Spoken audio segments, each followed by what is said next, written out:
تمام حمد اس خالق ازل کے لیے، سکون جھیل کو جو دیتا ہے کنول کے لیے۔ میں اسی کے نام سے کرتا ہوں ابتدائے سخن، کہ جس کے نام فرشتوں نے بھی سنبھل کے لیے۔ میرا رسول ہمیشہ کمال کرتا ہے، وہ جو بھی فیصلہ کرے بے مثال کرتا ہے۔ میرے رسول کو شمس و قمر سے مت پہچان، کہ ایسے کام تو اس کا بلال کرتا ہے۔ اللہ اور اس کے رسول کے نام کے بعد کام کا آغاز کریں گے۔ عزیز طلباء، میں آصف رائے۔ آج ہمارے پاس جماعت دہم میں سے تلفظ کا کچھ کام موجود ہے، یعنی جسے آپ اعراب کہتے ہیں۔ لفظ کو کیسے پڑھنا ہے، کن زیر زبر شد مد کے ساتھ پڑھنا ہے، وہ ساری باتیں آج ہم زیر بحث لائیں گے۔ آئیے چلتے ہیں بورڈ کی جانب اور اس کو باغور مطالعہ کرتے ہیں۔ جی پیارے بچوں، آج ہمارے پاس جو اس لیکچر میں کام موجود ہے وہ تلفظ کا ہے، اعراب کا۔ ہم جب اپنے بول چال میں گفتگو کرتے ہیں اور بہت سے الفاظ جب استعمال کرتے ہیں تو ان الفاظ کو بولتے وقت ہم ان کا جو ادائیگی کا سلسلہ ہے وہ صحیح استعمال نہیں کرتے۔ مراد ہم نے کوئی لفظ استعمال کیا ہے، بولا ہے، لیکن ہم نے اس کی زیر زبر شد مد کا اور پیش کا خیال نہیں کیا۔ اس پہ زبر لگتی تھی، ہم نے زیر لگا دی۔ جیسے ایک سادہ سی مثال میں یہاں پہ کرنا چاہوں گا تاکہ آپ کے اچھی طرح سے ازبر ہو جائے۔ میں یہاں پہ ایک لفظ لکھ رہا ہوں، ایک یہ لفظ ہے، ایک یہ ہے۔ بظاہر دیکھیے یہ دونوں ہی ایک ہی شکل کے ہیں۔ آپ پڑھیں گے تو اس کو یوں پڑھ لیتے ہیں، میں یہاں زبر لگا رہا ہوں، میں یہاں زبر لگا رہا ہوں اور یہاں جزم لگا رہا ہوں۔ میں نے اسے عالم پڑھا، آپ اسے بھی عالم پڑھ لیتے ہیں۔ لیکن جب آپ اس کو یوں پڑھیں گے لام کے نیچے زیر لگا کر تو پھر عالم بن جائے گا۔ اب ذرا غور کیجئے گا، اب یہ جو عالم یہاں میں نے لکھا ہے اس کا مطلب ہے دنیا۔ میں اگر بات کرتا ہوں اس عالم کی تو اس کا مطلب ہے پڑھا لکھا شخص۔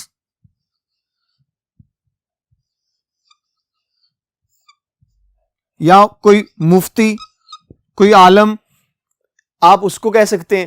اب دیکھیے آپ جب استعمال کریں گے کسی لفظ کو تو اگر آپ اس لفظ کی زیر زبر غلط کریں گے تو اس کا معنی بالکل بدل جائے گا۔ آج ہم نے اس لیکچر میں یہی چیزیں زیر بحث لانی ہیں کہ کس لفظ کو کس طرح پڑھنا ہے۔ آپ کی قواعد و انشاء میں یہ ساری چیزیں موجود ہیں، ہم وہاں سے ہی ان کی تفصیل پڑھیں گے۔ آئیے ان اعراب کی تفصیل پڑھتے ہیں۔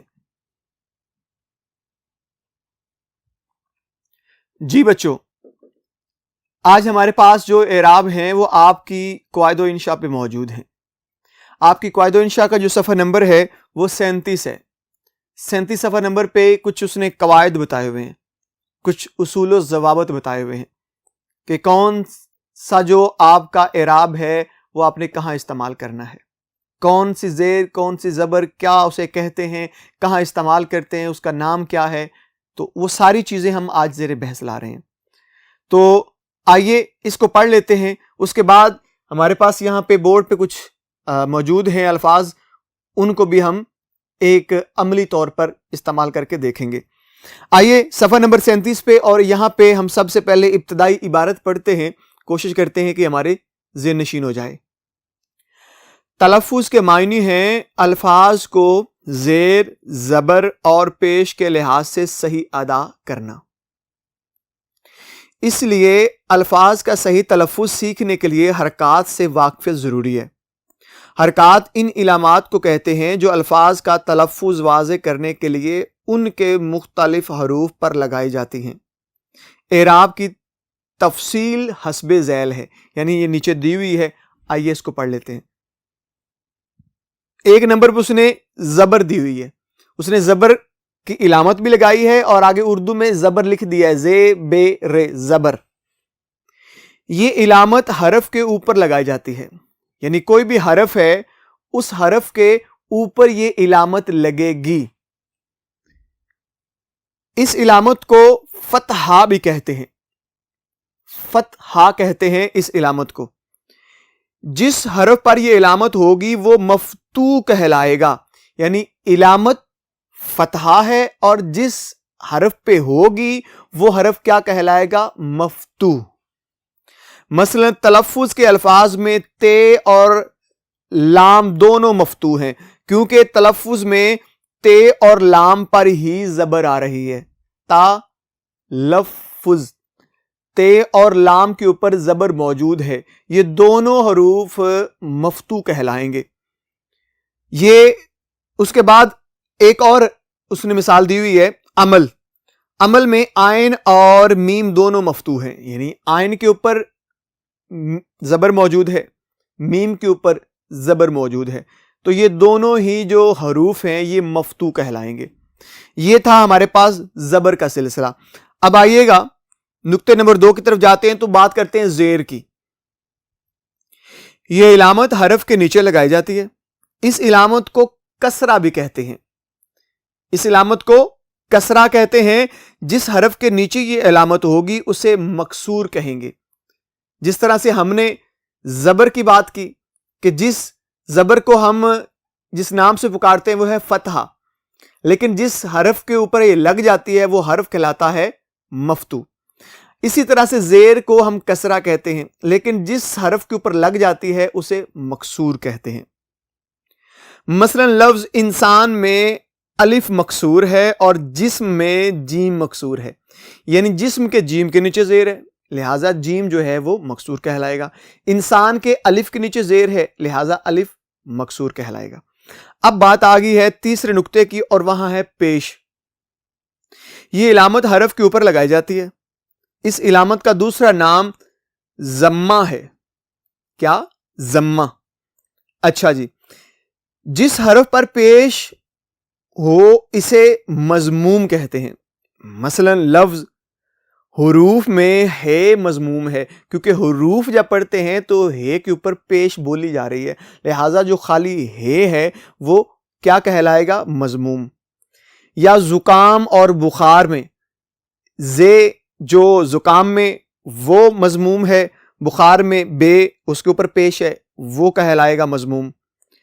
اس کے بعد ہمارے پاس آیا تھا چوتھا نقطہ، سکون، جسے ہم جزم بھی کہتے ہیں۔ کسی حرف کو ساکن ظاہر کرنے کے لیے، ساکن کہتے ہیں ٹھہرا، جہاں پہ آگے بات ٹھہر جائے۔ جیسے لفظ بولا ہم نے، تو لفظ میں اگر فے کی بات کریں تو فے پہ آ کے ٹھہراؤ ہوا ہے، مراد وہ ساکن ہو گیا ہے، جو فے ہے وہ ساکن ہے۔ اچھا جی، کسی حرف کو ساکن ظاہر کرنے کے لیے اس کے اوپر جزم یا سکون کی علامت لگا دی جاتی ہے۔ مثلا جس حرف پر یہ علامت ہوگی وہ ساکن کہلائے گا۔ مثلا لفظ عقل میں کاف ساکن ہے، یعنی لفظ میں فے ساکن ہے اور عقل میں کاف ساکن ہے، اس کے اوپر جزم لگی ہوئی ہے۔ اس کے بعد حرف میں رے ساکن ہے، کیونکہ ہے زبر رے حرف ہر ہے، تو یہ جو ہے کے اوپر زبر ہے اس کے ساتھ اگلا حرف جب ہم رے دیکھتے ہیں تو اس کے اوپر جزم آئی تھی، کیونکہ ہے زبر رے ہر ہے، تو یہاں پہ آ کے تھوڑا سا ساکن کر رہے ہیں، رک رہے ہیں ہم، لہٰذا وہ جو ہے وہ ساکن ہو جائے گا، اس کے اوپر ہم جزم لگا کے پڑھیں گے۔ اچھا جی، مزید آگے بڑھتے ہیں تو پانچواں نقطہ ہے تشدید۔ تشدید کو شد بھی کہتے ہیں، یہ علامت حرف کے اوپر لگائی جاتی ہے۔ مثلا جس حرف پر یہ علامت ہوگی اسے ہم مشدد کہیں گے، یعنی تشدید علامت، جس پہ یہ ہوگی اسے مشدد کہیں گے، اور اس حرف کی آواز ایسی ہوگی جیسے اسے دوبارہ پڑھا جا رہا ہو۔ لفظ تلفظ میں فے پر تشدید ہے، یعنی فے 2 بار بولا جا رہا ہے۔ تلفظ، پہلی دفعہ ہلکی سے آواز آئی ہے، اگلی دفعہ آپ نے اسے پورا بولا ہے۔ تلف یہاں تک، تلف جب آپ کہیں گے تو ایک بار فے بولی جا رہی ہے، جب اس کو پورا کرنا چاہیں گے تو پھر اس فے کو پوری شکل میں پڑھیں گے، تلفظ، اس طرح سے آپ اس کو پڑھ کے گزر جائیں گے۔ جو فے ہے اس کے اوپر تشدید موجود ہے۔ اس کے بعد یا مشدد میں پہلے دال پر تشدید ہے، یعنی 2 دال ہیں، ایک مشدد، یعنی جب میم شین کے بعد دال پڑھ رہے ہیں تو ایک بار صرف اس کا ایک آواز پیدا ہوئی ہے، لیکن جب دوبارہ پڑھیں گے تو اس کی پوری شکل میں اس کو پڑھیں گے، مشدد۔ اچھا جی، معلم میں لام مشدد ہے اور بولتے وقت اسے دوبارہ ادا کیا جاتا ہے۔ مندرجہ بالا یعنی اوپر دی ہوئی 5 علامات اردو میں عام طور سے استعمال ہوتی ہیں، لیکن ان کے علاوہ کچھ علامات ایسی بھی ہیں جو نسبتاً کم استعمال کی جاتی ہیں، لیکن صحیح تلفظ کے لیے ان کا جائزہ بھی ضروری ہے۔ یہ علامات حسب ذیل ہیں، آئیے ان کا تذکرہ کرتے ہیں۔ یہاں پہ جو پہلی ہے وہ ہے مد۔ مد کی جو شکل ہے وہ اس نے اوپر بنا دی ہوئی ہے، یعنی جسے آپ الف المدہ کہتے ہیں، یعنی کہ ایسا الف جس کے اوپر مد کی علامت موجود ہو۔ یہ علامت صرف الف پر لگائی جاتی ہے، جسے اگر اس نے بنا دیا المدہ، جس الف پر یہ ہوگی اسے الف ممدودہ کہیں گے۔ جہاں یہ علامت ہو وہاں الف کو لمبا کر کے پڑھتے ہیں، مثلا عام۔ یہ علامت وہ کہہ رہا ہے کہ الف کے اوپر لگائی جاتی ہے، یہ کیونکہ لفظ کو لمبا کرتی ہے، اس کو لمبا کر کے پڑھا جاتا ہے۔ اور اس علامت کو جس حرف پہ ہوگی کیا کہیں گے؟ اس حرف کو کہیں گے ممدودہ۔ جہاں یہ علامت ہو وہاں الفاظ کو لمبا کر کے پڑھتے ہیں، مثلا عام، آج، آن، آگ۔ جب اس کا استعمال کرتے ہیں تو لفظ کو تھوڑی سی طوالت دیتے ہیں۔ اس کے بعد ہمارے پاس آتا ہے کھڑی زبر۔ یہ علامت صرف عربی الفاظ میں استعمال ہوتی ہے، مثلا لفظ اسحاق میں ہے پر کھڑی زبر ہے، اسی طرح عیسیٰ، موسیٰ اور اللہ پر یہ علامت موجود ہے جو کھڑی زبر ہے، یعنی کہ زبر کھڑی ہے یہ۔ اس کے بعد کھڑی زیر ہے، یہ علامت حرف کے نیچے لگائی جاتی ہے، جیسے اعلیٰ ہی، بائن ہی اور فی نفس ہی، یہ کسی بھی حرف کے نیچے لگائی جاتی ہے۔ اس کے بعد ہمارے پاس ہے چوتھا نقطہ، الٹی پیش۔ یہ علامت پیش اور واو کے کی قائم مقام ہے، مثلا داؤد کو اگر ہم ایسے لکھیں داؤد تو واو پر الٹی پیش لگائیں گے، یعنی کہ حقیقت میں جو اصل پیش تھی اسی کی جگہ پہ یہ لگائی جاتی ہے۔ اس کے بعد تنوین ہے، اگر کسی حرف پر 2 زبر لگا دیں، جیسے الف 2 زبر اس نے آگے لگا دیا ہوا ہے، یا اس کے نیچے 2 زیر جیسے الف 2 زیر اس نے لکھ دیا ہے، یا اس کے اوپر 2 پیش الف 2 پیش لگا دیں تو اسے تنوین کہیں گے۔ یہ علامت اردو کے چند الفاظ میں استعمال ہوتی ہے، مثلا فوراً، آنن، فانن، نسلن۔ یہ کچھ الفاظ گنے چنے ہیں جن کے اوپر تنوین کا استعمال کیا جاتا ہے۔ جی، علامات کے علاوہ تلفظ کے سلسلے میں چند اور باتیں بھی جاننا ضروری ہیں۔ چند ایک اور باتیں ہیں جو تلفظ کے لحاظ سے بڑی ضروری ہیں، ان کو بھی آپ ذہن نشین ضرور کر لیجئے گا۔ یہاں پہ پہلی بات ہے، واو کی 2 آوازیں ہیں۔ اگر واو سے پہلے حرف پر پیش لگا دیا جائے تو اس کی آواز پوری طرح ظاہر کر کے پڑھی جائے گی، جیسے خوب، خے کے اوپر کیا ہے؟ پیش، تو اس کو ہم پیش کو خوب ظاہر کر کے پڑھیں گے، خوب، بوٹ، نور، یعنی کہ ہم پیش کو پوری طرح سے ادا کر رہے ہیں جیسے اس کو ادا کرنا چاہیے۔ اس واو کو واو معروف کہیں گے۔ اچھا، دوسرا واو واو مجہول کہلاتا ہے، اس سے پہلے حرف پر کوئی علامت نہیں لگائی جاتی، مثلا بولو، سوچو، روکو وغیرہ۔ ان میں جو پیش ہے اس کو ہم نے بالکل واضح میں الفاظ میں یا واضح شکل میں اس کو ہم نہیں ادا کر پائے۔ اس کے بعد دوسرا ہے نقطہ، واو کی طرح چھوٹی یہ کی بھی 2 آوازیں ہیں۔ جس چھوٹی یہ سے پہلے حرف کے نیچے زیر ہوگا اسے خوب ظاہر کر کے پڑھا جائے گا، مثلا تیر، تے کے نیچے زیر آ گئی ہے اور اس کے بعد چھوٹی یہ ہے، لہٰذا ہم نے اس کو بڑا کھینچ کے اور بڑا واضح کر کے اس کو پڑھا ہے، تیر، تیتر، پیر، کھیر، ہیر۔ مطلب ہم نے اس کو بڑا کھینچ کے پڑھا ہے اور بالکل ظاہر کر کے اس کو پڑھا ہے ہم نے، کیونکہ اس کے پہلے حرف کے نیچے زیر لگی ہوئی تھی۔ اس کو یائے معروف کہتے ہیں، یعنی اس چھوٹی یہ کو ہم یائے معروف کہیں گے۔ کون سی چھوٹی یہ؟ جس لفظ کے پہلے حرف کے نیچے زیر لگی ہوگی اس کو ہم کھینچ کے پڑھیں گے، اور ایسی چھوٹی یہ کو ہائے معروف کہتے ہیں یا معروف کہتے ہیں. اچھا جی، اس کے بعد جس کے پہلے حرف کے نیچے علامت نہیں ہوتی یا مجہول کہلاتی ہے. مثلا شیر، بیر، بٹیر. بچوں کی سہولت کے لیے یا معروف کو چھوٹی یہ اور یا مجہول کو بڑی یہ بھی کہتے ہیں. اب ہم ذیل میں چند مشہور الفاظ کا تلفظ ظاہر کرتے ہیں. ایک ساتھ تلفظ رکھنے والے الفاظ کو سہولت کے لیے ایک جگہ پر جمع کر لیا ہے اور اعراب صرف ایک کلمے پر لگائے گئے ہیں. آپ کے پاس جیسے عمل ہے، عقل ہے، جسم ہے، شکر ہے، اخلاق ہے اور عمرا ہے. یہ کچھ الفاظ ہیں جو آپ کے اس صفحہ نمبر 38 پہ موجود ہیں. ہم ان کو بھی پڑھیں گے، لیکن آپ لوگوں نے ایک چیز ذہن نشین کر لینی ہے کہ جب آپ کو پہلا لفظ ذہن میں آ جائے گا تو اس سے ملتے جتنے اگلے الفاظ ہیں وہ آپ کے ضرور ذہن نشین ہونے چاہیے. یعنی ایک لفظ سے آپ کئی اور لفظ بھی جان جائیں گے. یعنی کہ اگر ہم یہاں پہ عمل دیکھ رہے ہیں تو عمل سے ملتے جلتے سارے آگے جتنے بھی الفاظ ہیں وہ اسی اعراب سے دہرائے جائیں گے. میں بورڈ پہ جو میں نے چند ایک لکھے ہیں ہم ان کی بات کرتے ہیں تاکہ ہمیں اچھی طرح یاد ہو جائے، اچھی طرح سمجھ آ جائے. آئیے دیکھیے ان کو دیکھتے ہیں. یہاں پہ میں نے لکھا ہے عمل، یعنی کہ عین کے اوپر زبر، میم کے اوپر زبر، کیونکہ یہ دونوں مفتوح ہیں، یہ بھی مفتوح ہے، یہ بھی مفتوح ہے. آگے جتنے لفظ میں نے لکھے ہیں ان کے پہلے دونوں حروف مفتوح ہیں. غین کے اوپر زبر ہے، رے کے اوپر زبر ہے.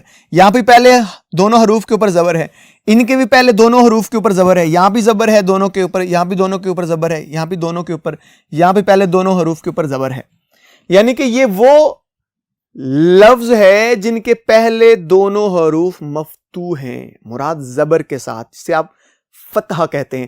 یعنی کہ اگر آپ بات کریں گے یہاں پہ آئین کی بات کرتے ہیں خالی زبر اس کے اوپر، تو یہ حرف جو ہے یہ کیا کہلائے گا؟ یہ مفتوح کہلائے گا. اور اگر آپ میم کی بات کرتے ہیں، میم کے اوپر زبر ہے، یہ بھی مفتوح کہلائے گا. اس کے بعد یہ جو لام ہے اس کے اوپر کیونکہ جزم ہے تو یہ ساکن ہے، یہ ٹھہرا ہوا ہے. اسی طرح سے اگلے تمام حروف اسی طرح سے ہے. پھر عقل ہے تو یہاں پہ عین جو ہے یہ کیا ہے؟ مفتوح ہے. جو کاف ہے اور لام ہے یہ دونوں ہی ساکن ہیں. اسی طرح سے اگلے تمام حروف کے پہلے دو جو حرف ہیں پہلے ان کو آپ ذہن میں رکھ لیجئے گا کہ وہ بالکل اسی کی تابع ہوں گے. پھر اس کے بعد اس کی باری آتی تو یہ اسی کی تابع چل رہے ہیں سارے کے سارے. جیسے اس میں سے پہلا جو جیم ہے یہ مکسور ہے، یعنی اس کے نیچے زیر لگی ہوئی ہے، اس حرف کو ہم مکسور کہیں گے. اس کے بعد یہ سین ہے اور یہ میم ہے، یہ دونوں ہی جزم کے ساتھ ہیں لہٰذا یہ ساکن ہیں. اسی طرح سے یہ سارے حروف آگے چلتے جائیں گے. اس طرح سے ہم نے ان کو ذہن نشین کر لینا ہے. آئیے یہاں پہ ایک سطر پڑھتے ہیں اور باقی جو سارے کے سارے ہیں وہ آپ کا گھر بیٹھ کے یاد کرنے والا کام ہے. اس کو آپ نے اچھی طرح سے کرنا ہے کیونکہ یہ بورڈ کے اندر ایک یا کبھی کبھار 2 نمبر کا MCQ یعنی کہ کثیر الانتخابی سوال آتا ہے اور یہ کثیر الانتخابی سوالات میں ہی آتے ہوتے ہیں. آئیے اس کو ایک بار پھر پڑھ لیتے ہیں. میں اخلاق کو پڑھنا چاہ رہا ہوں یہاں پہ، یعنی کہ آپ کا جو 5واں یہاں پہ لفظ آ رہا ہے میں اسے پڑھنا چاہ رہا ہوں. اخلاق، پہلا اور تیسرا حرف مفتوح، دوسرا ساکن ہے. جیسے اخبار ہے، اسلاف ہے، اقسام ہے، افواج ہے، اضلاع ہے، القاب ہے، افراد ہے. یہ سب الفاظ جمع ہیں اور یہ اخلاق ہی کے اعراب کے ساتھ پڑھے جائیں گے. ہم لوگ اسے اخلاق کہہ رہے ہوتے ہیں، حالانکہ یہ لفظ کیا ہے؟ اخلاق. لہٰذا اس کو آپ نے ذہن نشین کرنا ہے اور یہ آپ کا گھر بیٹھ کے کام کرنے والا ہے. آپ نے اسے اچھی طرح گھر بیٹھ کے پڑھنا ہے اور یہ جتنے بھی آگے اعراب ہیں الفاظ کے اوپر نیچے زیر زبر، ان کو آپ اچھی طرح پڑھ لیجئے گا کیونکہ بورڈ میں جب وہ پوچھتا ہے تو چند ایسے الفاظ ہیں جو آپ کے سبق کی مشق میں موجود ہیں. اکثر وہ یہاں سے قواعد و انشاء سے اٹھایا کرتا ہے، لہٰذا آپ نے انہیں اچھی طرح سے پڑھ لینا ہے. امید کرتا ہوں آپ کو یہ لیکچر اچھی طرح سمجھ بھی آیا ہوگا اور آپ نے اس کو ذہن نشین بھی کیا ہوگا. انشاءاللہ اگلے لیکچر میں آپ سے پھر ملاقات ہوگی. تب تک کے لیے مجھے اجازت دیجیے گا. اللہ حافظ.